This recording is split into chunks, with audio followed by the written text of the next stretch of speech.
দৈনিক দেশ টিভির পক্ষ থেকে সবাইকে শুভেচ্ছা ও অভিনন্দন জানাচ্ছি। প্রিয় দর্শক, আমরা যে জায়গায় অবস্থান করছিলাম, খাগড়াছড়ি জেলা মাটিরাঙ্গা পৌরসভা 1 নং ওয়ার্ড বটতলী, আমরা এই মুহূর্তে অবস্থান করছি। 100 বছরের যে বটগাছ নামের যে পর্যটক আছে, ভূতের বাড়ি হিসেবে পরিচিত হয়ে গেছে। কেন হয়েছে সেটি সোশ্যাল মিডিয়া, সামাজিক যোগাযোগ মাধ্যমে তুলে ধরতে চাই। দেখতে থাকুন, চোখ রাখুন দৈনিক দেশ টিভির পর্দায়। 2001 সালে জননেতা অতীত ভূঁইয়া মহোদয় এমপি নির্বাচিত হওয়ার পর উন্নয়ন বোর্ডের চেয়ারম্যান নির্বাচিত হয়েছে। তারপরে 2005 সালের শেষ দিকে এই বটতলী এলাকা ভিজিট করতে এসে পর্যটক হিসাবে অর্থাৎ এটা উদ্বোধন করেন। এই উদ্বোধনের মাইল ফলক অর্থাৎ নেম ফলকও এখানে ছিল। দুষ্কৃতিকারী কর্তৃক এটা ভেঙে ফেলা হয়, এটাই আমার জানা আছে। আপনার কাছে আরেকটি প্রশ্ন করতে চাই, সেটি হচ্ছে যে এই পর্যটকটি আজকে 17-18 বছর ধরে একেবারে এটি জর্জরিত অবস্থায় আছে, কেন বা এই বিষয়ে আপনার মতামত কি? এই বিষয়ে আমার মতামত, জননেতা অতীত ভূঁইয়া মহোদয় এটা পর্যটক হিসেবে উদ্বোধন করার কারণে একটা ওনার শেষ মেয়াদের শেষ প্রান্তে উদ্বোধন করছে।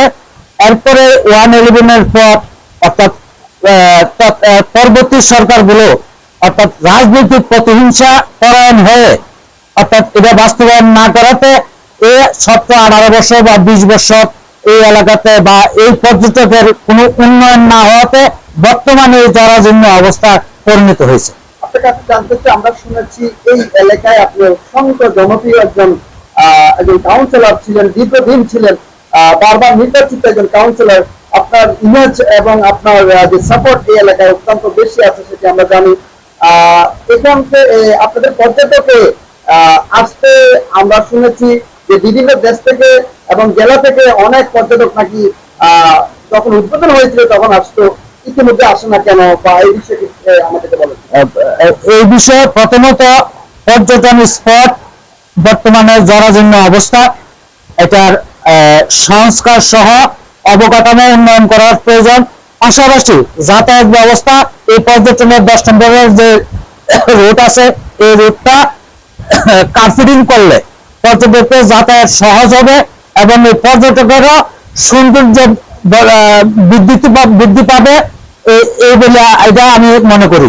আপনার কাছে আরেকটি জিনিস জানতে চাই, বর্তমানে এই বটতলী যে পর্যটক নামের যে পরিচিত 17 বছরের বটগাছ, এখানকার বর্তমান পরিস্থিতি কি?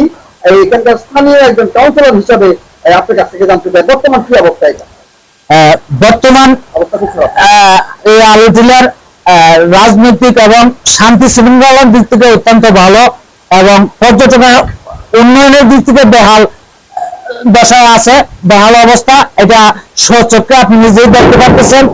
পাশাপাশি জননেতা অতীত ভূঁইয়ার নেতৃত্বে অর্থাৎ আমরা আশা করতেছি এলাকার উন্নয়ন সহ এই বর্তমান শান্তি শৃঙ্খলা এই অবস্থা অব্যাহত ভবিষ্যতে থাকবে এবং ব্যাপক উন্নয়ন হবে, এই আশাবাদ ব্যক্ত করতেছি। আপনাকে অসংখ্য অসংখ্য ধন্যবাদ।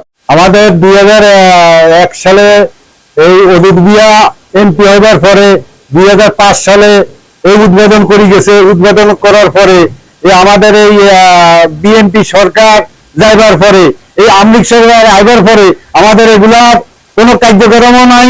100 বছরের বটগাছ, ওই দেখতে পারেন ওই যে গাছপালা, ওই লেফটিন কি অবস্থা, নাজুক অবস্থা, এটা চলার মতো নাই, রাস্তাঘাটও নাই।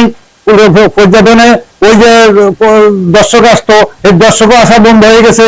আমাদের এলাকা অবহেলিত হয়ে গেছে, এই এলাকা চলার মতো সেইভাবে, আর রাস্তাঘাটও নাই, রাস্তাঘাট টাকার দরকার। এটা আমাদের এমপি সাহেব অজিত ভূঁইয়ার আমলে এটা হয়েছিল। এখন অজিত ভূঁইয়া যখন এমপি সাহেবের থেকে বঞ্চিত হয়ে গেল, তখন আওয়ামী লীগের সরকার আলো হওয়ার পরে এটা এই কারণে আওয়ামী লীগের তারা হিংসা করে এটা জর্জরিত হয়েছে, নষ্ট করছে, এই অবস্থা আছে।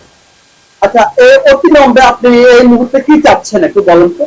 আমরা চাই এই আমাদের এমপি সাহেব আমাদের এই পর্যটনটা আবার আগে যেরকম ছিল আরো উন্নত করবার লাগে আমরা এটা চাইছি। আপনার কাছে আরেকটি জিনিস জানতে চাই যে এই পর্যটকের বর্তমান কি অবস্থা আছে? অনেকে বলে এখানে গরু বা এখন মনে করেন এটা বাংসুর হইয়া গরু ছাগলের ঢুকিয়া মানুষই নষ্ট করে এই বাঙ্গা চুরে শেষ, এটা কোনো সৌন্দর্য আর নাই।